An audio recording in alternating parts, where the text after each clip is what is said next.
Thank you very much. Thank you.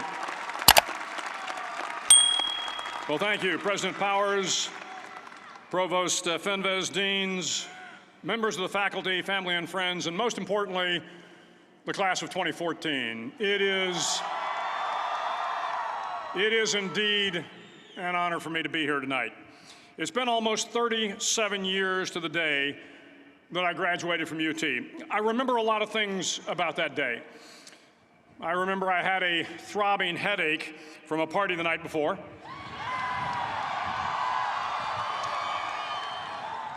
I remember I had a serious girlfriend, who I later married. That's important to remember, by the way. And I remember I was getting commissioned in the Navy that day. But of all the things I remember, I don't have a clue who the commencement speaker was, and I certainly don't remember anything they said. So acknowledging that fact, if I can't make this commencement speech memorable, I will at least try to make it short. So the university's slogan is, "What starts here changes the world." Well, I've got to admit, I kind of like it. What starts here changes the world. Tonight, there are almost 8,000 students, or there are more than 8,000 students graduated from UT. So that great paragon of analytical rigor, Ask.com, says that the average American will meet 10,000 people in their lifetime. 10,000 people, that's a lot of folks.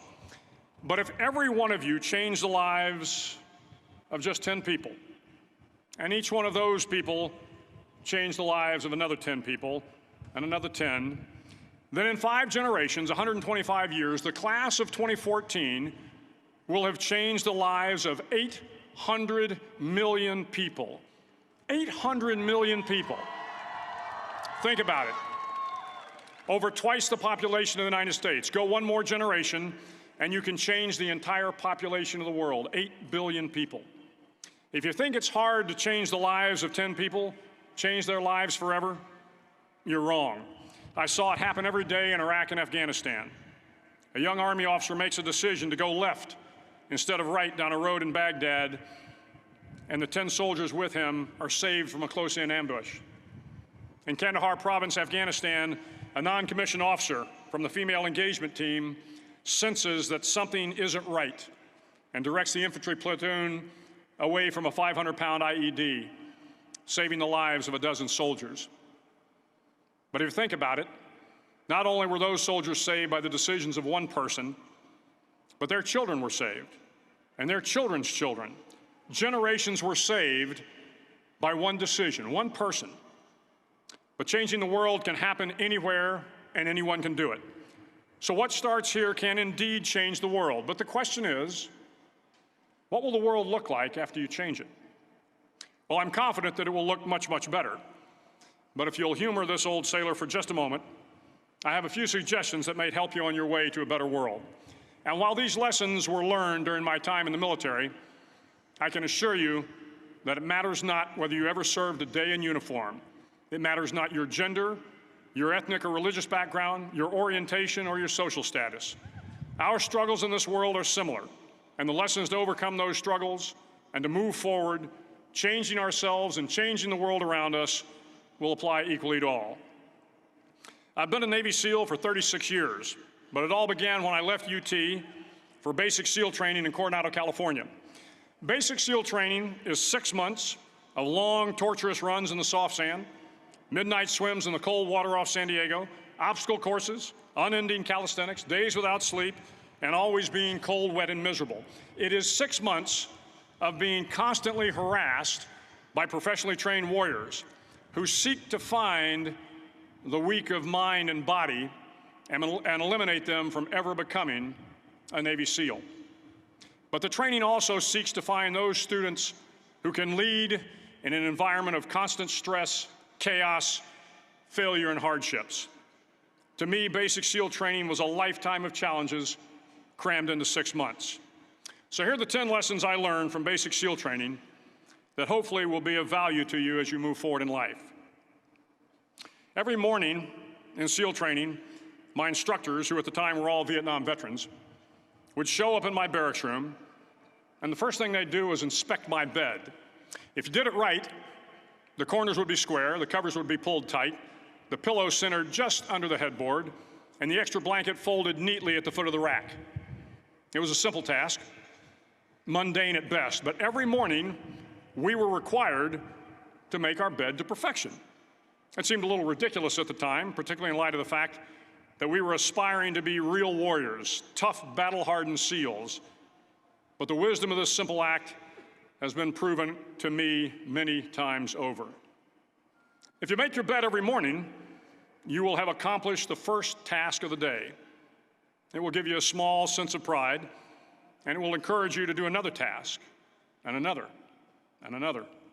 And by the end of the day, that one task completed will have turned into many tasks completed.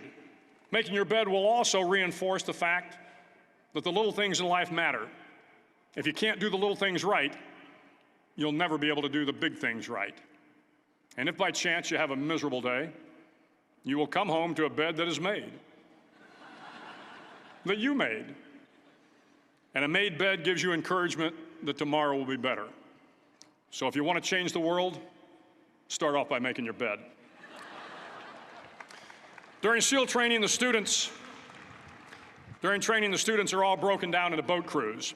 Each crew is 7 students, 3 on each side of a small rubber boat, and 1 coxswain to help guide the dinghy. Every day, your boat crew forms up on the beach and is instructed to get through the surf zone and paddle several miles down the coast.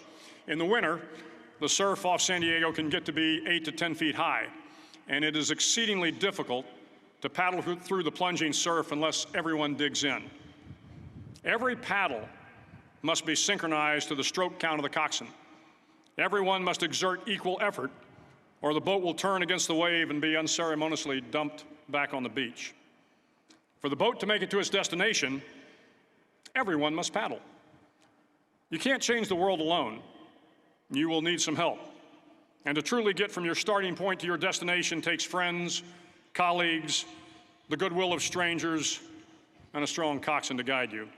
If you want to change the world, find someone to help you paddle. Over a few weeks of difficult training, my SEAL class, which started with 150 men, was down to just 42. There were now 6 boat crews of 7 men each. I was in the boat with the tall guys, but the best boat crew we had was made up of the little guys, the Munchkin crew, we called them. No one was over 5'5". The Munchkin boat crew had 1 American Indian, 1 African American, 1 Polish American, 1 Greek American, 1 Italian American, and 2 tough kids from the Midwest. They out-paddled, outran, and outswam all the other boat crews. The big men in the other boat crews would always make good-natured fun of the tiny little flippers the Munchkins put on their tiny little feet prior to every swim. But somehow these little guys from every corner of the nation and the world always had the last laugh, swimming faster than everyone and reaching the shore long before the rest of us. SEAL training was a great equalizer. Nothing mattered but your will to succeed, not your color, not your ethnic background, not your education, not your social status. If you want to change the world, measure a person by the size of their heart, not by the size of their flippers. Several times a week, the instructors would line up the class and do a uniform inspection. It was exceptionally thorough. Your hat had to be perfectly starched, your uniform immaculately pressed, your belt buckle shiny and void of any smudges. But it seemed that no matter how much effort you put into starching your hat or pressing your uniform or polishing your belt buckle, it just wasn't good enough. The instructors would find something wrong. For failing the uniform inspection, the student had to run, fully clothed, into the surf zone, then wet from head to toe, roll around on the beach until every part of your body was covered with sand. The effect was known as a sugar cookie. You stayed in the uniform the rest of the day, cold, wet, and sandy. There were many a student who just couldn't accept the fact that all their efforts were in vain, that no matter how hard they tried to get the uniform right, it went unappreciated. Those students didn't make it through training. Those students didn't understand the purpose of the drill. You were never going to succeed. You were never going to have a perfect uniform. The instructors weren't going to allow it. Sometimes, no matter how well you prepare or how well you perform, you still end up as a sugar cookie. It's just the way life is sometimes. If you want to change the world, get over being a sugar cookie and keep moving forward. Every day during training, you were challenged with multiple physical events: long runs, long swims, obstacle courses, hours of calisthenics, something designed to test your mettle. Every event had standards, times you had to meet. If you failed to meet those times, those standards, your name was posted on a list, and at the end of the day, those on the list were invited to a circus. A circus was 2 hours of additional calisthenics, designed to wear you down, to break your spirit, to force you to quit. No one wanted a circus. A circus meant that for that day, you didn't measure up. A circus meant more fatigue, and more fatigue meant that the following day would be more difficult, and more circuses were likely. But at some time during SEAL training, everyone made the circus list. But an interesting thing happened to those who were constantly on the list. Over time, those students who did 2 hours of extra calisthenics got stronger and stronger. The pain of the circuses built inner strength and physical resiliency. Life is filled with circuses. You will fail. You will likely fail often. It will be painful. It will be discouraging. At times, it will test you to your very core. But if you want to change the world, don't be afraid of the circuses. At least twice a week, the trainees were required to run the obstacle course. The obstacle course contained 25 obstacles, including a 10-foot wall, a 30-foot cargo net, a barbed wire crawl, to name a few. But the most challenging obstacle was the slide for life. It had a 3-level, 30-foot tower at one end and a 1-level tower at the other. In between was a 200-foot-long rope. You had to climb the 3-tiered tower, and once at the top, you grabbed the rope, swung underneath the rope, and pulled yourself hand over hand until you got to the other end. The record for the obstacle course had stood for years when my class began in 1977. The record seemed unbeatable until one day a student decided to go down the slide for life head first. Instead of swinging his body underneath the rope and inching his way down, he bravely mounted the top of the rope and thrust himself forward. It was a dangerous move, seemingly foolish and fraught with risk. Failure could mean injury and being dropped from the course. Without hesitation, the student slid down the rope perilously fast. Instead of several minutes, it only took him half that time. And by the end of the course, he had broken the record. If you want to change the world, sometimes you have to slide down the obstacles head first. During the land warfare phase of training, the students are flown out to San Clemente Island, which lies off the coast of San Diego. The waters off San Clemente are a breeding ground for the great white sharks. To pass SEAL training, there are a series of long swims that must be completed. One is the night swim. Before the swim, the instructors joyfully brief the students on all the species of sharks that inhabit the waters off San Clemente. They assure you, however, that no student has ever been eaten by a shark, at least not that they can remember. But you are also taught that if a shark begins to circle your position, stand your ground. Do not swim away. Do not act afraid. And if the shark, hungry for a midnight snack, darts towards you, then summons up all your strength and punch him in the snout, and he will turn and swim away. There are a lot of sharks in the world. If you hope to complete the swim, you will have to deal with them. So if you want to change the world, don't back down from the sharks. As Navy SEALs, one of our jobs is to conduct underwater attacks against enemy shipping. We practice this technique extensively during training. The ship attack mission is where a pair of SEAL divers is dropped off outside an enemy harbor and then swims well over 2 miles underwater, using nothing but a depth gauge and a compass to get to the target. During the entire swim, even well below the surface, there is some light that comes through. It is comforting to know that there is open water above you. But as you approach the ship, which is tied to a pier, the light begins to fade. The steel structure of the ship blocks the moonlight. It blocks the surrounding street lamps. It blocks all ambient light. To be successful in your mission, you have to swim under the ship and find the keel, the center line, and the deepest part of the ship. This is your objective. But the keel is also the darkest part of the ship, where you cannot see your hand in front of your face, where the noise from the ship's machinery is deafening, and where it gets to be easily disoriented, and you can fail. Every SEAL knows that under the keel, at that darkest moment of the mission, is a time when you need to be calm, when you must be calm, when you must be composed, when all your tactical skills, your physical power, and your inner strength must be brought to bear. If you want to change the world, you must be your very best in the darkest moments. The 9th week of training is referred to as Hell Week. It is 6 days of no sleep, constant physical and mental harassment, and one special day at the Mud Flats. The Mud Flats are an area between San Diego and Tijuana where the water runs off and creates the Tijuana Sloughs, a swampy patch of terrain where the mud will engulf you.